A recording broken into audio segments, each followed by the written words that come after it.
Spoken Labour. I haven't thought about flying for a long time. I haven't dreamed of that moment when I was alone above the clouds for a long time. I haven't dreamed of waking up in a room surrounded in blue and green grass for more years than I could dream of remembering. I haven't walked back into the past or scratched on the doors of my origins, where it all came from, since I hung up that cape for the last time. Return to Cape Town 10th Year Anniversary Edition is a revised version of Andy N's first poetry book. The book can be purchased from Amazon and it contains numerous additional material. Spoken Label. Hi, it's Andy N from Spoken Label. Thank you today for streaming or downloading another episode of Spoken Label.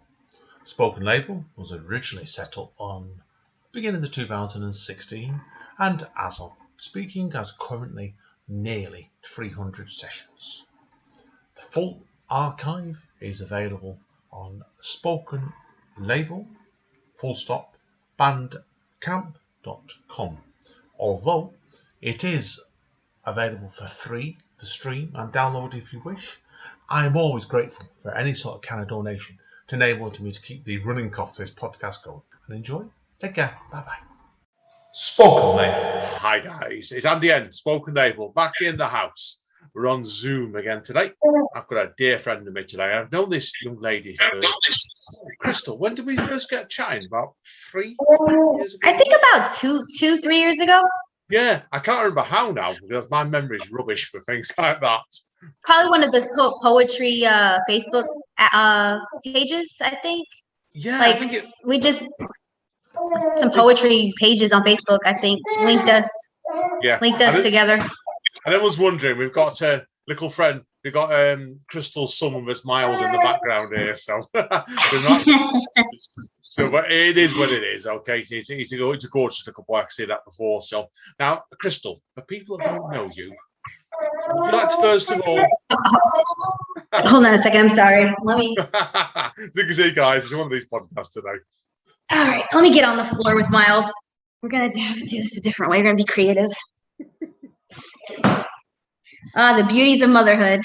Oh, the perks say it's great is when you do improvised podcasting and there's little children involved. They always say don't work with dogs or animals and don't work with children. So, but I'm sure he's a good little boy. I've seen that already. So he's just waking up. So, okay, Krystal, for people that don't know you, first of all, then obviously, do you want to introduce yourself to everybody? Tell them obviously who you are, where you come from, and what started you with your creativity. Right. Well, my name is Krystal Gypsey Orellano. I am originally from Tampa, Florida, in the States. My parents are from Puerto Rico, also Commonwealth of the States. And I've been born and raised. I'm still here in Tampa, Florida. I still live here. And writing for me, I got my start just basically journal writing, and I started doing spoken word later on, and I found that during my first time in college, I started going to like spoken word events and really realized how much I love poetry. Like I've been writing poems forever, and I'll tell you what, they inspired me. They were like therapy for a while. I never thought that they would ever mean anything. You know, when you're young, a lot of girls just write diaries and put their feelings on paper, and that's basically what I did. And one day I shared it. One day an old friend of mine had me share it at an open mic, and it felt liberating, and I went from there. And then 13 years later, I decided to take those poems and start my first book. Yeah, now people were interested. The first book was called obviously The Evolution of Poetry. Now, right. What I want to know first of all is, what made you call it The Evolution of Poetry, your first book? I called it The Evolution of Poetry because it was the evolution of myself.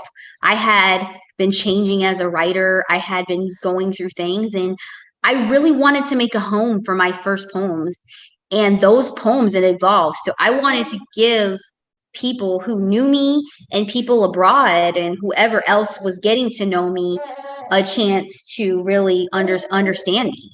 So I I had these poems from when I was a kid. Some of them were from when I was a kid, and some of them were from up to 2018 when I had published the book. And it was basically an evolution of my poetry. So it really is self-explanatory. It's evolution of where I came from and where I went to when the last poem was published at that time. So there was some poems that I had still was tweaking, just like Quench, that I tweaked into the last moments that had been written that year, and I put them in, got them there, and it was published at the end of 2018, I believe, or the middle of 2018. And it was just an evolution of where I was, where I came from, and where I was going, and that kind of opened up the doors to the next chapter for me. Right, I was wondering where it came from back then, because I thought it was quite a striking image to put down for your title of your book.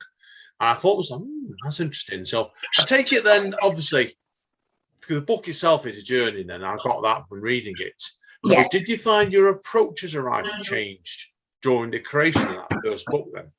Because obviously with the poems, some of the poems were quite a few years before. Well, between 2018 and 2019, when I started, honestly, I honestly was going to make one book of poetry originally. And I had so many poems. I had so many poems from that it was just too much to put in one book. So originally I had the thought process back in 2000, I think 16 and 17 when I started writing my books. It took 2 years just to get that to the process of getting published. So this is like a 4 or 5 year process that I've been going through just to get them published. And some of the poems in Quench are older poems from when I was younger, for like 13, 14 years of poetry. And some of them are just new from my experience, whether it was the love I was having that conceived Miles, or newer love that I have, or just love in the past, like just those moments, or even just different types of love. So it's basically like people I've loved or fell for or thought I was in love, loved in the moment.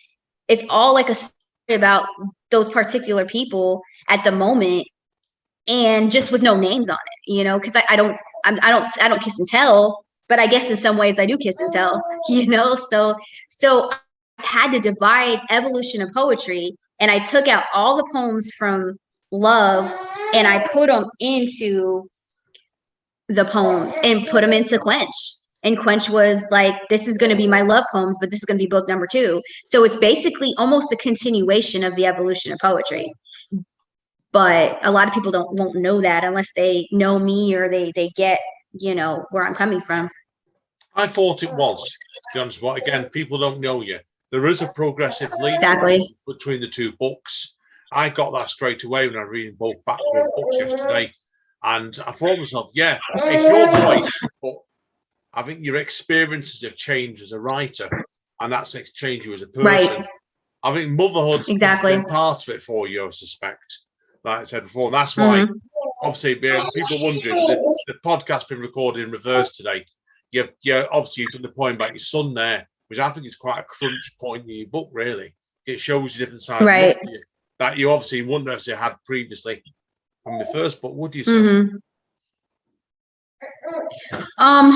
A lot, because I got pregnant during the pandemic and I was writing this book, and I think the book would have came out in 2020 had it not been for the pandemic and like a transitional moment in my life that I was going through. And I put a lot of stuff on hold because of Miles and because I entered my master's program, because I actually am in my master's program for creative writing at the moment.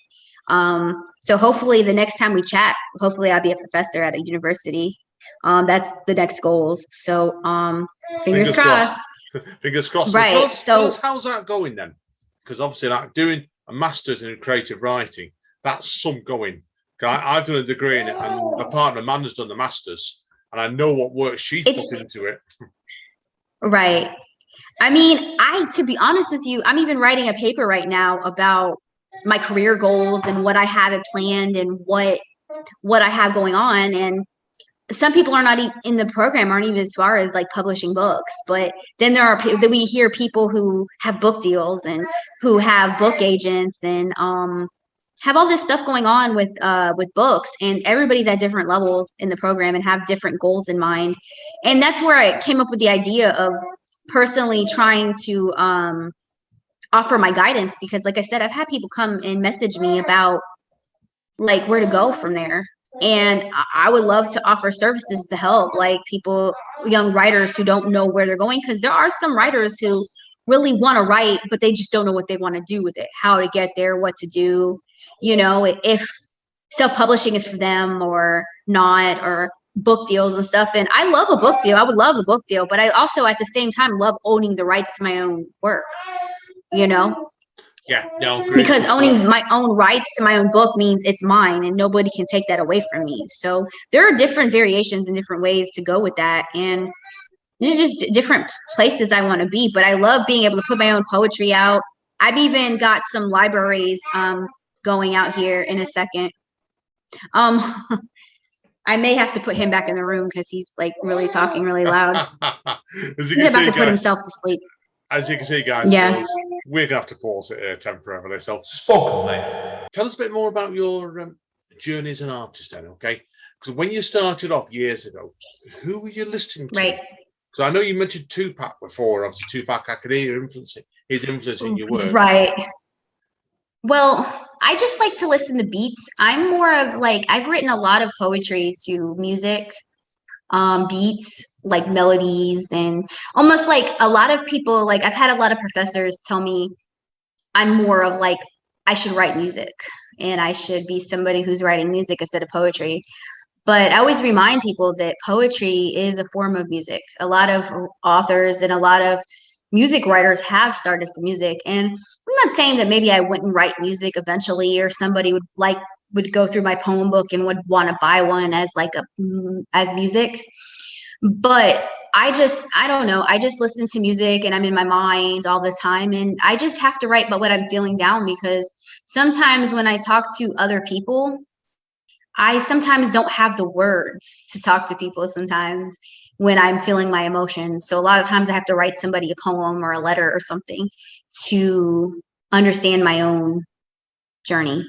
So I'm very influential by music. I love Mariah Carey is one of my biggest role models growing up, being biracial and, you know, feeling the same feelings that she feels, and listening to her music and relating to that on that note, and knowing she writes her own lyrics, and that inspires me. So I end up writing my own lyrics and my own writing, and doing poetry and doing poetry slams and spoken word, and it's just a different type of feeling. So I really, really do love the arts and doing it that way. So like Mariah Carey is a big influence for me. Maya Angelou, I love her poetry, and that's another big influence for me. So certain like poets and like Duke Ellington and just jazz music and just a little bit of everything just puts me in a position where my mind starts going. And sometimes my mind goes faster than I can keep up with it. So I always have to have a pen and paper, or I have to stop on my phone. Back in the day when we used to do spoken word in USF back in a long time ago, if you were like writing on your phone or your computer, we used to call you a high-tech poet, high-tech poet when you weren't using it. But now everybody uses it. So I just feel like I'm getting so old because we just use it for everything now. So oh god, yeah, I feel like the pen, it's the death of the pen and the paper. I'm old-fashioned because like it was when I'm at home, obviously I type all the time. When I'm out and around, I have a little notepad in my pocket and a pen on my bag, and when I go to open mic nights, poetry nights, I'll be sat there scribbling my ideas down, the lines down all the time. I'm not into typing the ideas up. I do it when I get home. Right. Now, okay. Awesome. Tell us next then. Okay, I want to talk to you now. Ask you next then. Obviously, we've talked about these two developments of the two books. Then, do you have any ideas where you'd like your creativity to lead you next? Well, I'm in the process of writing a novel. I'm in the process of my next writing project will be my book, The Lover's Passion Lounge. I've been talking about my novel forever. Yeah, I've read about that online, so I know I already mentioned it, and that's what I wanted to ask you about that next. So tell us then, obviously, about the ideas in this novel one. So basically the ideas of this novel are basically, it's about spoken word poetry. It's about slam poetry. It's about two lovers who find each other through spoken word. It's about two women who are, one woman is trying to figure out her sexuality, and she's trying to figure out she's biracial, Afro-Latino. She's trying to figure herself out, and she falls in love with a woman who is on stage, basically. And they just go from there. And the story really takes place about them, but there are other characters that might eventually get a storyline if I go and I spin those characters off. And, you know, it kind of gives like, it gives like the LBG community a platform. Even though, you know, I date both men and women, I still am very, you know, connected to that time period in my life where I did spoken word and poetry. And it has a little bit to do with some adventures I went on as a young woman. And I'm kind of, you know, doing the tell-all in a nonfiction sort of way where some stuff might be true, some stuff isn't true, but it's just a novel that I can't wait to put out. And I'm halfway through the novel, but it's been a situation where I've had to slow it down because of my master's degree. But once I graduate from my master's degree, my novel I'm going to try to knock that out. Like I would like to say by the end of 2023, I want to be done with that novel. So there's a novel coming out. I want to write a memoir, which I have notes for a memoir. I want to spin off a few novels. I have some novel ideas. So definitely in the next couple of years, I would love to have put a couple novels out. There might be a literary magazine coming out soon with a friend. We've been talking about that stuff for a while. So there are those, and there's hopefully I'll be teaching at a university in the next year or two after my master's degree is done. Continuing to do events, hopefully offering my services, become more of an entrepreneur on the side, and continuing to sell my books and sell myself as far as what I can do for other artists trying to find their way, because there's been a long time where I was trying to find my way and I had to just figure it out along the way. So if there's any way I can guide young writers on their journey, even editing services perhaps. So I'm working on my website right now to get that started. I'm working on behind the scenes photo shoots. I've done some modeling in the last couple of years. So you might see me doing my own photo shoots or having someone personal do my photo shoots on my own camera. So pretty shortly I will be doing my own promotions and basically offering my own photo shoot services as time goes on. So you might see me behind the camera. You might see me putting out more music videos for my writing and my poetry, and just going more towards an entrepreneur goals. So those are definitely things that you might see, you know, when you follow me on Instagram, Krystal Pride 86, my poetry page, The Evolution, Krystal Orellano, Gypsy Orellano, on YouTube, and Gypsy Orellano on Twitter, and Krystal Orellano on YouTube. But if you type my name in Google search, you will find me everywhere, which I found really crazy, that if you go on Google or Yahoo and you write my name, Krystal Orellano, what you see my government name down there, Krystal Weldon, but Krystal Orellano is my mother's name, and it's Krystal and then Orellano, which you'll see on my books. That if you look that up, you will find everything that I've done and everything that I've been in. You can see things that I've posted. You can see everything. So you can follow me there, and you'll get everything from YouTube to Instagram to TikTok to any platform that goes and gets me heard, basically. So I'm there. Oh, so, and they will all be in my new book. So I can't wait to see it, Krystal. Because people obviously might have guessed there. You are a very, very busy lady, and I know that from talking to you in the past. That's what I think. Now, obviously, we've seen you used to do dually modeling years ago. Do you think you envisage you'll go back to doing that again, or are you going to stay do from the other side now, do you reckon? Well, as far as the modeling goes, I'm still technically doing modeling. I still do freelance modeling and photo shoots.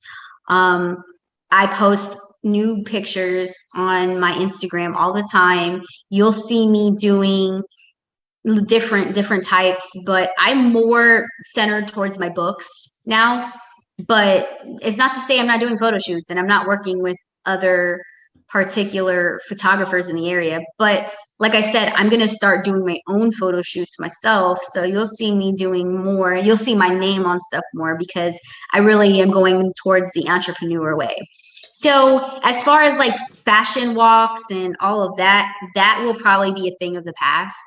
Not to say that you won't see me do it again, but as far as that goes, I think that the photo shoots will be more what you'll see than doing those types of walks. The last fashion walk I did was in New York in 2019. I was able to be on New York Fashion Week, which was really awesome. Wow. And a wonderful opportunity to be with the magazine one of the magazines down here, Prolific, took us, and that was a really fun experience because we took a van up there and we got to see like this part of the United States going from Florida to New York. And that was a really fun time. And I was able to network and meet people and sell my book up there and advertise my book.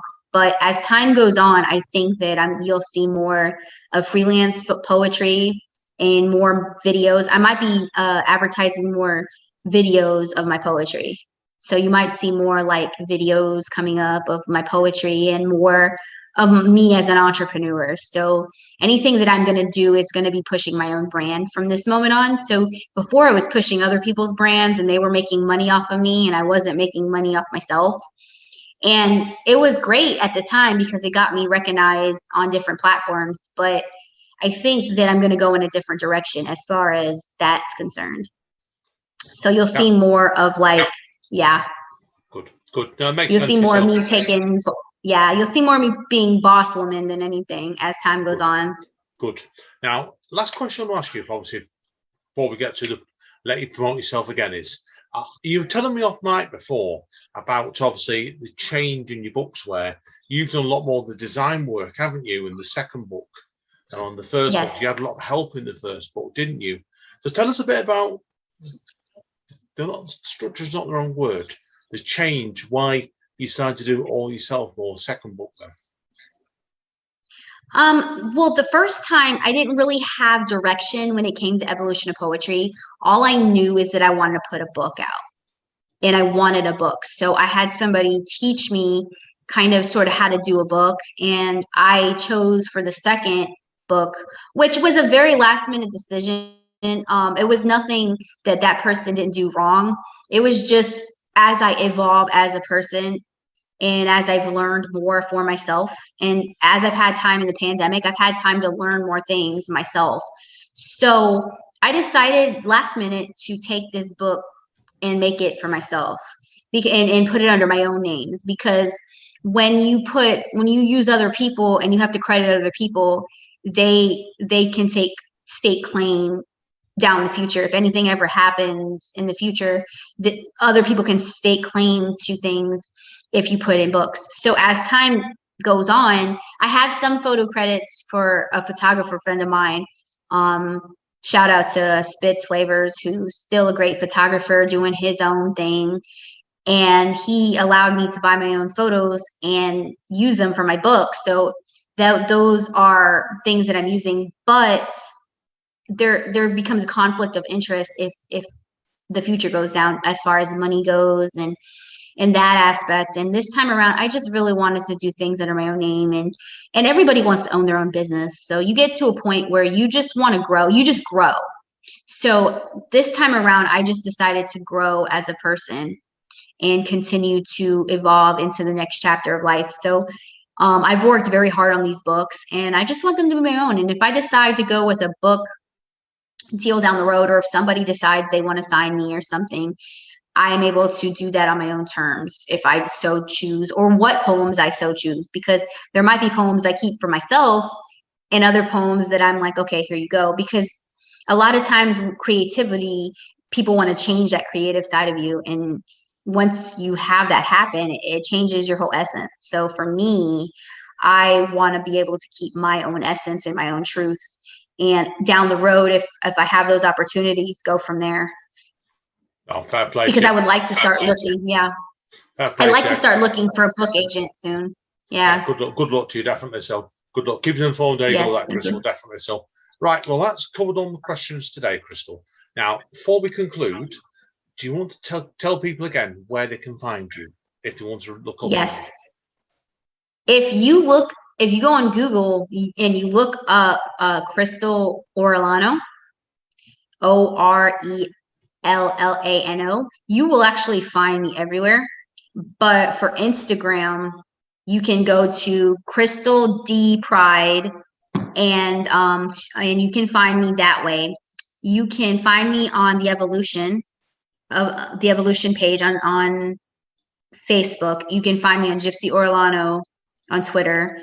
You can find me on TikTok as Krystal Orellano. So like I said, if you just look up Krystal Gypsy Orellano, you will find my books on Amazon. You will find me on Instagram. You will find me on Facebook. Send me a friend request. I'll probably approve it. You'll find me everywhere, basically. So now, obviously, your books themselves, obviously are on Amazon, aren't they? So are they available anywhere else? You'll be able to pretty soon if you look up my Wix account, my Wix.com account, or go to my Facebook and look up me on Facebook. My website's there. You'll be able to buy it personally straight from me, and I'll ship it to you as well. That's a new one coming up too, where you don't have to just buy them on Amazon. You can buy them from me too. So that's another entrepreneur situation I'm going through too. So you can buy it on Amazon, but you'll be able to buy them from me, or if you find me on the street, I put 9 out of 10 it's in my car. So brilliant, great stuff, Krystal. All the best of it. Keep in touch. Thank you. And we're going to now move on to part 1 of the podcast where you do your poems. So been brilliant today, Krystal. No pleasure sitting down and having a chat to you, because people won't necessarily know this. We tried doing a session about 2 years ago, didn't we, on your book, and we had all kinds of technical issues. To put it we really had a lot of technical issues at the time, but Zoom has really made it easier to do interviews like this. It's great. I'm so excited. I recommend Zoom wholeheartedly. Yeah, and I know you do as well, Phil. Brilliant. Now, hang around, Krystal. I do need to speak to you off mic, but this is the end of the session today. So, thank you again, my friend. Keep in touch. As Don Callis says, thank you so much. As Don Callis says, everybody at Impact Wrestling, stay safe and stay over. I'll see you soon. Spoken, mate. Hi, guys. Still here with Krystal. Over to you, my friend. I know you're going to do a few poems from your new book for us.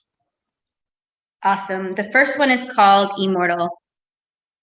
My silk Egyptian goddess, she is the hottest, the only one I promise. My dark, mysterious Pocahontas, with eyes like the ocean Odysseus sailed, continuing his voyage across the sea, trusting in love because she completes me. And while he had history, this is her story and my story as we rise to glory. In this zenith point in time, I feel like I can climb the highest mountain peak, knowing once I hit the top, she is what I seek. Her fountain of youth is where I want to drink. And like the Trojans, I don't need no man to understand the pleasure I hold in the bottom of my fingertips.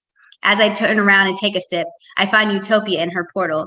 Damn, girl, I think I just fell in love with an immortal. Brilliant. Great start, that, Krystal. I know you sent over your manuscript for me to review, obviously, for the podcast. That was one of my favourites, so fantastic start. Wow, thank you. Okay, number 2 then. She is a murderer. Bang, she shot me. She shot me right in the heart. My blood is flowing, popped vessels. I recite this mental instrumental.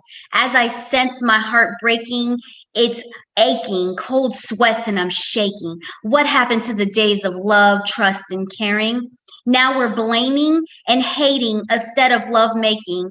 This feeling is worse than death, 'cause I'm feeling like every breath I take is bleeding, desiccating, no relieving. She is a murderer. She murdered me. I'm dying on my deathbed, no reviving. This life I once had is slowly draining the fluids within me. I'm smiling. It's not real. I'm dying, the victim of a murder. I'm flying on the cloud of misery. You can't catch me in the insane asylum. Notorious for suffering. What a fitting end to such a life so depressing. No more stressing. The feelings are leaving because she just murdered me. She pointed a gun and shot me. I never thought it would end like this. Such irony. I truly know the poison of a woman's nectar, never knowing how this will affect her. Does she feel guilt for my untimely demise? Or was this just love, another lie? And that was Murderer. Brilliant stuff. What made you write that piece, Krystal? Because that's it's quite a, I don't say shocking piece. It's very vivid. And that's why. So yeah. That one right there was like inspired by like a breakup. And the breakup just felt like when this particular person broke my heart, it felt like, it almost felt like they murdered me. Like it just murdered my heart. So like murder was like representing heartbreak, but you know, like not a physical murder, but like just feeling like anybody who's ever felt like they've been stabbed through the heart, or like just somebody has broken their heart so bad that like it almost feels like you've been murdered, but you're not really dead. You're just living, but you're living like your skin is alive and you're breathing, but you feel desiccated. You feel like almost like a vampire type, like you're about to die, but you're not really dead. You're just there living that essence. But you know, like that particular breakup just really got to me at that time period. And even though it's a book about love, it's like just different types of love. It's like love in its most rarest forms. There's erotic poems in there. There's heartbreak. There's like a love in different forms. And even a few, like I have one about my son that's in there too, that is just different factors of love. So, you know. Brilliant. Okay, well, let you jump into number 3 then. Okay, I think you've got 6 for us today. That's okay. Over to you, Krystal. Awesome. Let's get the next one going.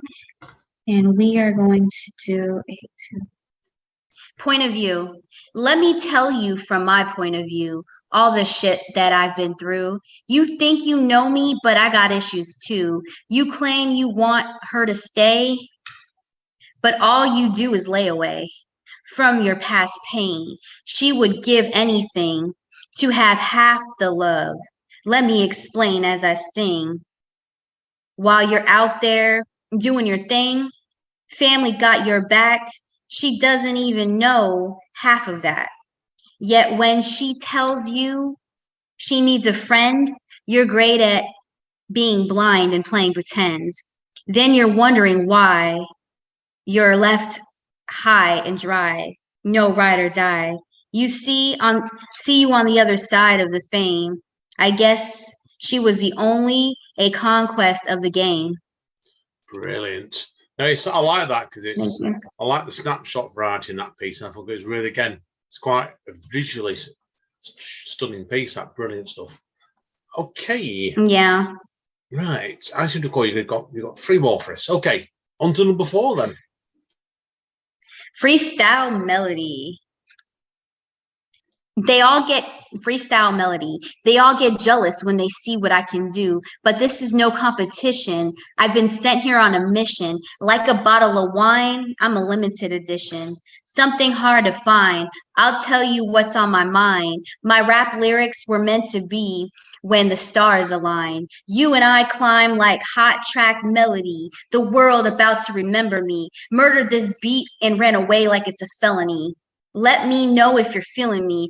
I'll ride that strap like we're enemies. This isn't my legacy, but this is how the ladies identify me. I hardly sleep around. I keep my numbers down, but some of them who got a taste remembers the sound. There is nothing sexier than a poetic mind, making love to you with every rhyme. Spit your newest piece in my ear. Tell me all those sexual secrets you don't want anyone to hear. I'm like your little hidden desire, a seductive gypsy that makes you hit high notes higher than the church choir. Call me master, call me sire, your sexual guru, the one you admire. Don't try to compete with me. You can't defend. Just buy your ticket and please be seated.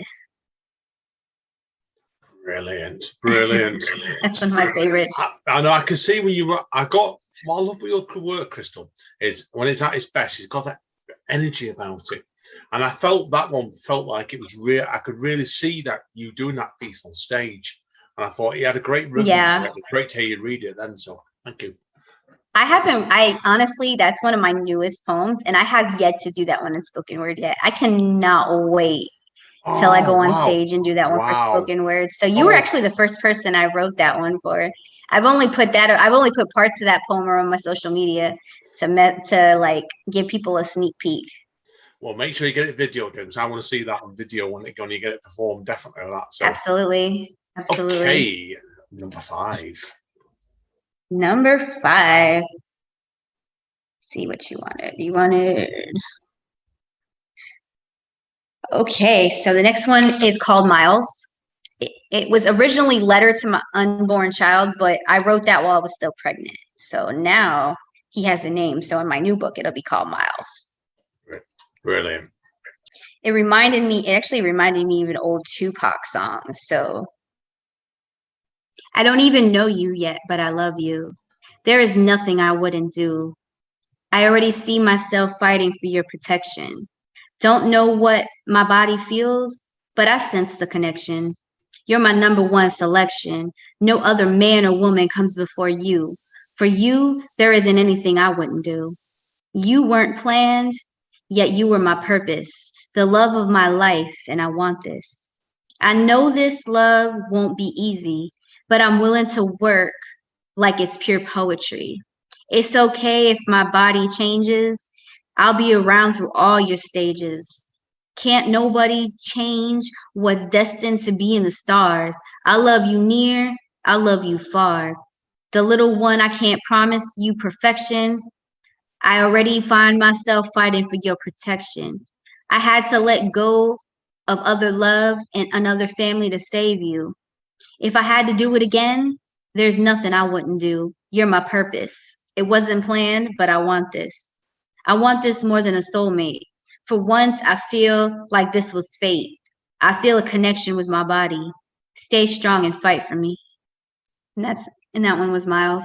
Brilliant. Great piece again, that. It was quite interesting because people are wondering about this. You sent over to me like the promo of the book. And what made you want to change the title of it, obviously, from My Unborn Son to Miles? Yeah, because at the time when I wrote it, it was called A Letter. It was basically kind of like a letter to my unborn child, but then that child got a name, so like at the time I didn't know what I was going to name him. Actually, he had a different name at the time. And as I was going through my book, I was like, one day my son is going to read this book. I mean, we're going to get older. He's going to know his mom is very versatile as far as my language and what kind of stuff I write. And he's going to know. I mean, I don't have no secrets, but I also wanted it to be more than just erotic poetry. It started as erotic poetry, but as time goes on, love changes. So with this particular poem, I changed the name because I was like, one day he's going to go through this book, whether I become famous or if it even ever goes anywhere, he still is going to come across this book. And he'll know that I love him, he'll know that there's something in there. I even dedicated this book to him. Last time I dedicated it to a few other people, but this one was solely for him.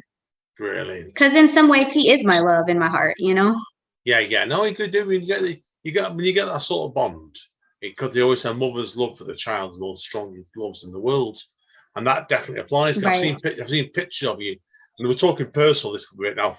But you see, I've seen pictures of you on your social media with him, and you can see straight away, anyone who knows you will know he means the world to you. And we've never talked on Zoom, exactly. But I can see that a mile off. That's why I say I've such a beautiful poem, and it's understandable you and a dedication to him.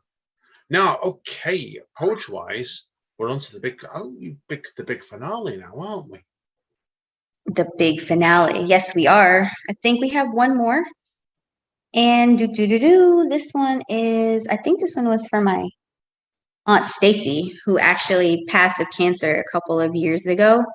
And this one kind of came to me in a dream. So I'm excited to read this one as well. Aunt Stacey, I never understood heaven until I dreamed of you. You guide me through. You never let me know what I'm doing wrong. You let me know what I'm doing wrong. Always protect me from harm, my guardian angel.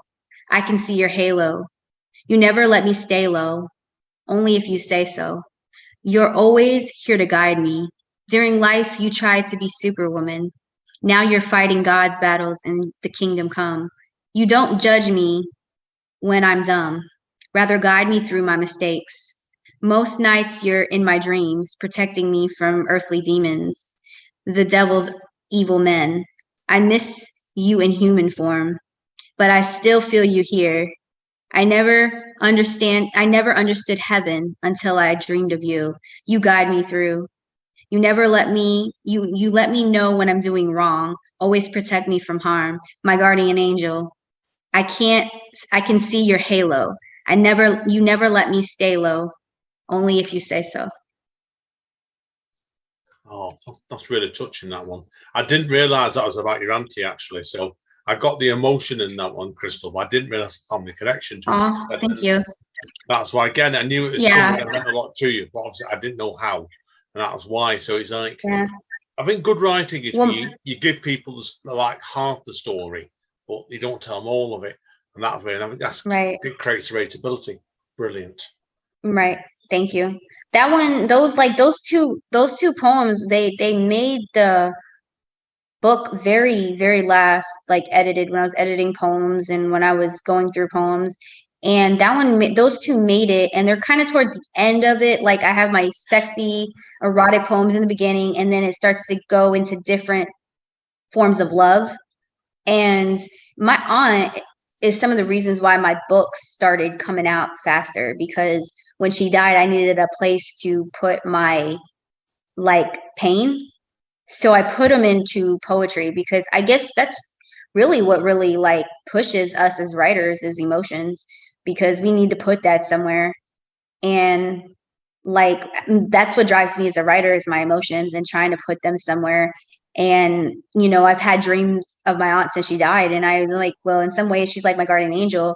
And it's kind of like an inspiration where anybody who lost somebody close to them that still feels that connection with that person can relate to that particular poem, because we've all lost somebody that we love. So yeah, definitely. That's definitely agree completely. But anyway, Krystal, that's the end of part 2. Hang around, everybody, because we're doing this in reverse today, just to completely confuse matters. But long story for another day. So we're going to go do the chat bit with Krystal now. We're recording it the way around, and release it. We will release it as part 1 and part 2. But we're doing various reasons today. So hang around, everybody. We'll see you all soon. Thanks again. Okay. Right. Spoken, mate.